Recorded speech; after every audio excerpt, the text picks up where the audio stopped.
What are the important factors to consider when designing a plant for Plants vs Zombies?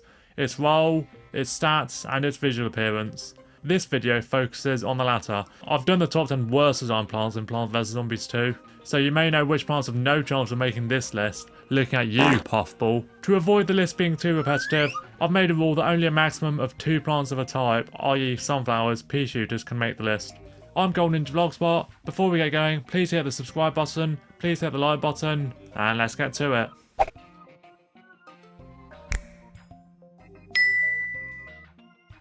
Ten is the crocodile. The positively green avocado advocate looks like the world's most innocent crocodile at first glance. This guy won't make you lose crocodile dentist, right? Well, holy guacamole, you'd be mistaken. When a zombie gets to him, he rushes down the lane in spectacular fashion. His sound effects are cool too, especially when fed with plant food.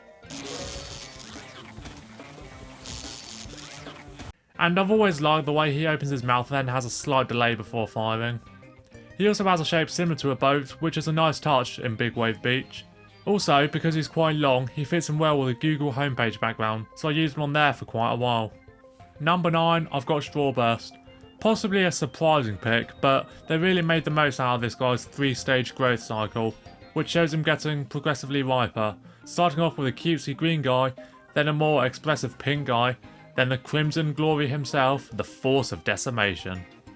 Previously, I wasn't sure about his lazy eye, but then I realised it's possibly intended to resemble a strawberry bruise. And his giant plant food berry also looks comical in the best way. Ultimato reuses this gradual ripening trait, but I think Strawburst is the cooler of the two, and the slick animations are a nice bonus to his incredibly solid designs. 8. Mega Gatling Pea. Let's be real, the good majority of the plants added from mid-2021 onwards look pretty awful. Broccoli, gross. Beansprout, ugly. Tomb Tangler, get your pitchforks and torches. A massive anomaly is the Mega Gatling Pea. This guy takes from the coolness of the OG Gatling Pea and then some. It's a mighty improvement of the Chinese version of the Gatling, who looks like a Buzzbee blaster. The army hat is the cherry on the pudding, which already looks pretty damn bitching on its own. It appeals to the General Supremo fan of me, and it upgrades when he's fed with plant food, going from private to sergeant. I could have put it higher. The only drawback is that I find his recycled sound effects to be pretty annoying when you have to hear it all the time. But the classic Gatling Pea got quite the glow up. Number 7 is Infinite. This is where I should not mistake a lack of complexity for a lack of effectivity. Infi is essentially just a recoloured walnut that is projected as a hologram, but that was a very smart choice for the futuristic counterpart of the nut, and demonstrates the far future is arguably the first world where the theme is reflected in the plants unlocked. His downgrade visuals are also pretty damn nice, his animations are solid across the board, and his plant food, as well as being kind of OP, does a great job of creating a force field that isn't much of a visual obstruction. It's hard to say anything bad about the design of the blue guy, honestly. Gotta love blue nuts. 6 is Wintermelon. Again, with the simple designs working perfectly. Wintermelon Pult already looks great in the first game despite being a recoloured version of his vanilla counterpart, but I think he looks even better here, contrary to Melon Pult, who I prefer the design of in the first game. His textures are stunning, and turning his leaves and stem from green to blue is a nice change. His icy catapult is also slick. Add to this the pleasant sounds of his plant food, and yeah, you can't really go wrong with WM. Going into the top 5 is Filament. This may be the most left field pick on the list. I find most of the mints look very similar, with a few standing out such as Conceal and Enlightenment, but they really struck gold with the original one. It was when making an edit on my mints ranking video that I noticed just how damn cool this guy looks, despite not being the Winter Mint. Sorry, just had to sneak that one in there. His idle animation where he hovers and bobs up and down is swell, and when planted he appears through a lightning cloud. Is that not just a great extra detail? There's not really anything to fault with all killer, no filler. 4th place is Dusk Lobber. The shadow plants in general look pretty cool across the board. A couple of them are not so well designed in their vanilla form like Mercadamia Nut, but when powered they see the darkness and change to reflect this, and despite the colour palette being very similar, the designers still do a good job and make them look different from one another. Anyhow, Dusk Lobber is one of the sickest ones. Based on a prickly pear cactus, the mean green bud lobbing machine has a punky look to her, made even more apparent with her glam metal-esque hair customization. The one time glam metal actually looks cool and not try hard AF. And when powered, she becomes fluorescent blue. Her sleek projectiles and animations also enhance her design, and the name being a reference to her shadow power is also pretty dope because you know, the plant's name factors into their design. Bronze trophy goes to starfruit. This plant got the glow up of the damn century in PVZ 2. In the first game, he looks like he's been flattened, has a single buck tooth, looks tripped out, and his official render looks like the designer accidentally clicked the rotate image button before finalising it. In the sequel, he's beautifully textured, with a leafy layer below him, and while I could do without the buck tooth, it's not as noticeable in this game.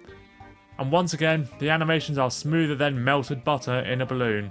This is especially evident when plant fooded, even more so with power tiles, as it's just so satisfying watching a colossal barrage of giant stars flying across the lawn. Just like Infinite, he's very futuristic, since he is a far future plant in spirit. Silver trophy goes to Shadow Pea Shooter. The darker cousin of OGP takes the evil coolness to the next level. Basically, everything I said about Dusk Lobber could apply here. The black hole at his stem is a great showcase of his dragging ability, which also looks fly AF despite being monochromatic. The powered form is a visual delight in every way. The shadowy pea he fires when fed is not for everyone, but I love how absolutely psychotic he looks. Smiley on the outside but malevolent beneath the surface. If you can get past the fact his mouth comes off his face during his idle animation, this design is excellent. Before getting on to number 1, here are a few rapid fire honourable mentions. First, Snowpea. I only cut him out the top 10 to avoid breaking the rule, but he's a handsome lad indeed, and a simple recolouring doesn't take away from that. Iceberg lettuce. Cute, simple, great screen flash and his plant food effect. Cherry bomb. Yeah, he's biased. But those cool red textures. Solar Sage, one of the last truly great plant designs, sick glows. Wasabi Whip. Sweet little dangerous AF whip and movements. Bowling bulb. Yeah, I don't like how the plant functions, but the 3 different bulbs look dope and keep on rolling. Hurricane, just great leafy textures, shame you only get to see them for like 3 seconds. Grape Shot, Cherry Bomb enhanced functionally and an equally slick appearance. Coconut Cannon, straightforward but looks badass regardless. And finally Snapdragon, it's a dragon. And while Cold Snapdragon is also nice, the vanilla one has a better colour palette for me. Anyway, on to number 1. Taking the golden trophy of the Plants vs Zombies 2 beauty contest, as ranked by a wiry British Mr Beast knockoff, is Fat Beat. The Fat Beat is hard to beat, the rest had a fat chance of beating the Beat's feet in this fat list.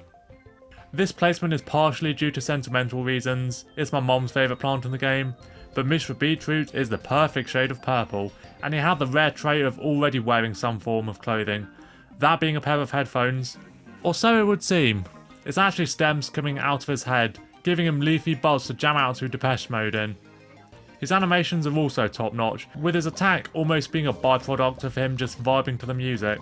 This guy's proof that while there's some plants that are great in design and function that we've seen on here, sometimes mediocre plants can have godly visuals. Those are the best design plants in my opinion. What's your favourite? Let me know in the comments, leave a like on the video, subscribe if you're new to the channel, check out my links, check out another video in this end screen, share the video with your Plants vs Zombies loving friends. I'm Gold Ninja Vlogspot, see you soon.